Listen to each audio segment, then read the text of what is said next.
வணக்கம். நான் உங்கள் அம்மா வீட்டு சமையல் மீனாட்சி. இப்போ பாருங்கள், காலிஃப்ளவர் வச்சு ஒரு ரொட்டி பண்ணலாம். இது ஆலு பரோட்டா மாதிரியே தான், ஆனால் காலிஃப்ளவர் வச்சு பண்ணுறோம். இதுக்கு சைடிஷாக தயிர் பச்சடியும் பட்டரும் வச்சு சாப்பிட்டா நல்லாயிருக்கும். நைட்டு டின்னருக்கு இதை நம்ம செஞ்சு சாப்பிட்லாம். டெய்லி சப்பாத்தி சாப்பிட்றவங்களுக்கு போர் அடிச்சிடும். டெய்லி ஒரு சப்பாத்தி அப்படின்ற மாதிரி நம்ம விதவிதமாக செஞ்சு சாப்பிட்லாம். ஏன்னா வெறும் சப்பாத்தியே சாப்பிட்டோம்னா நமக்கு போர் அடிச்சிடும் இல்லைங்களா? அதனால் நான் இன்னும் நிறைய சப்பாத்தி ஐட்டம்ஸ் எல்லாம் உங்களுக்கு செஞ்சு காட்டுறேன்.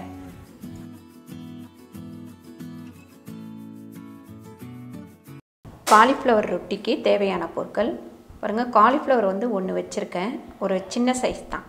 கோதுமை மாவு ஒரு 300 கிராம் வச்சுருக்கேன். கரம் மசாலா பொடி 3/4 ஸ்பூன், மஞ்சத்தூள் 1/2 ஸ்பூன், வெறும் மிளகாத்தூள் 1/2 ஸ்பூன், ஓமம் 1/4 டீஸ்பூன், எண்ணெய் தேவையான அளவு, உப்பு தேவையான அளவு. காலிஃப்ளவர் ரொட்டிக்கு நம்ம சைடிஷாக தயிர் பச்சடியும் பட்டரும் வச்சு சாப்பிட்டோம்னா நல்லாயிருக்கும். ஏன்னா நைட்டில் மைல்டாக சாப்பிட்டா நல்லது, அதனால் இது வச்சுருக்கேன் நான். பாருங்கள், காலிஃப்ளவர் நல்லா திருவி எடுத்துக்கலாம். காலிஃப்ளவர் ரொட்டிக்கு பாருங்கள், இந்த அளவுக்கு காலிஃப்ளவரை நல்லா திருவிக்கங்க. அப்போ தான் நம்ம மாவில் வச்சு திரட்டும் போது நல்லா வரும். இப்போ நம்ம சப்பாத்திக்கு மாவு பிணைஞ்சிடலாம். பாருங்கள், இந்த மாவு போட்டுக்கலாம். கோதுமை மாவு போட்டிருக்கேன். இப்போது சால்ட் ஒரு 1/4 டீஸ்பூன் அளவு சால்ட்டு போட்டிருக்கேன். எண்ணெய் கொஞ்சோண்டு எண்ணெய் போட்டுக்கலாம்.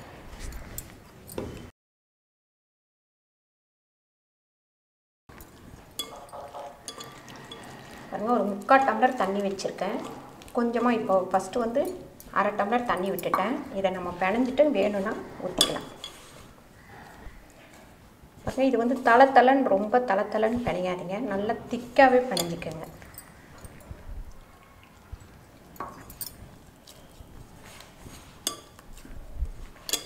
இது பாருங்கள், 300 கிராம் கோதுமை மாவு. நம்ம ஆழாக்குன்னு பார்த்திங்கன்னா ஒரு ஆழாக்கு கொஞ்சம் நல்லா அமுக்கி எடுத்த மாதிரி.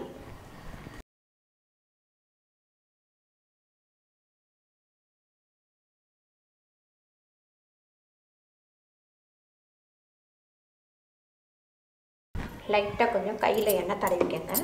தடவிட்டு நல்லா இந்த அளவுக்கு பிணைஞ்சிருங்க.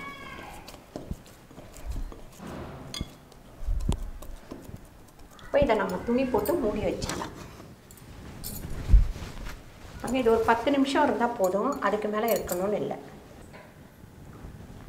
பாருங்கள், ஒரு 3 ஸ்பூன் அளவு எண்ணெய் போட்டுக்கோங்க. எண்ணெய் கொஞ்சம் நல்லா காயட்டும்.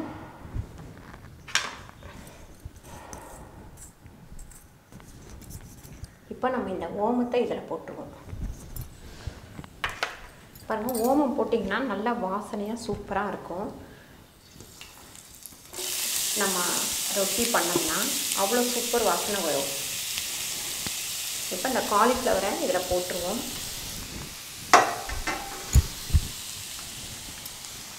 இதில் நம்ம ஒரு 1/2 ஸ்பூன் அளவு உப்பு போட்டுக்கலாம்.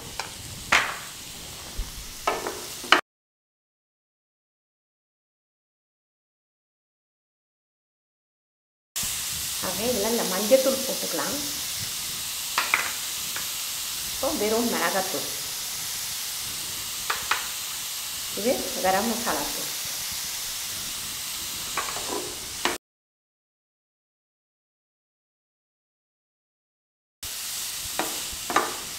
நைட்டில் நம்ம சப்பாத்தி செஞ்சோன்னா அதுக்கு ஒரு கிரேவி பண்ணணும், அதெல்லாம் பண்ணணும்.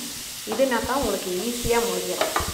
டக்குன்னு கொஞ்சம் வதக்கி இதை ரெடி பண்ணி நம்ம சுட்டுட்டு தயிர் பச்சடியும் பட்டரும் கூட வச்சு சாப்பிட்றதுக்கு நல்லாயிருக்கும்.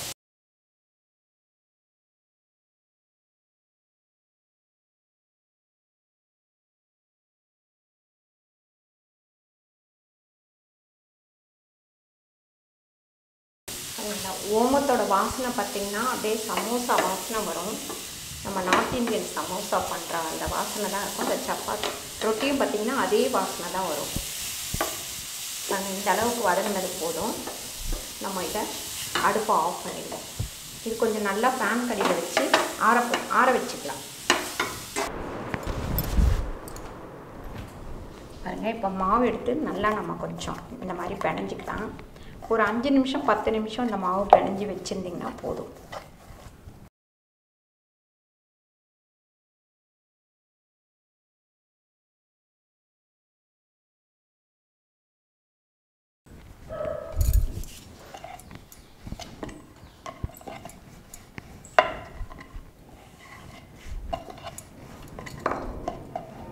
இப்போ இதில் இந்த நம்ம காலிஃப்ளவரை இதில் வச்சுக்கலாம்.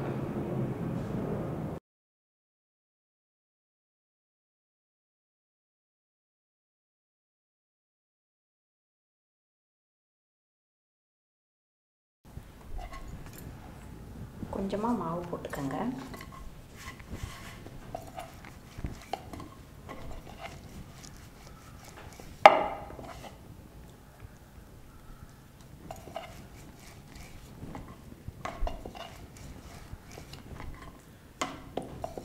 ரொம்ப அழுத்தாமல் அப்படி மெல்லிசாக, கட்டையை வந்து ரொம்ப அழுத்தாதீங்க, இப்படி லைட்டாக அமுக்குனா போதும்.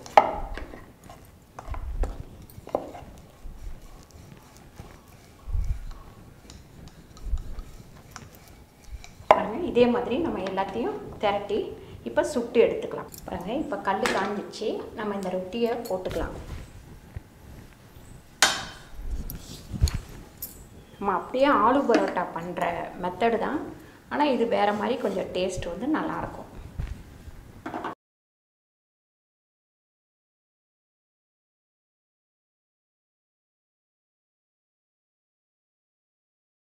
இதுக்கு மேலே வந்து நம்ம பட்டர் தடவிக்கலாம், அப்போ தான் வந்து ஒரு டேஸ்ட் வந்து நல்லாயிருக்கும்.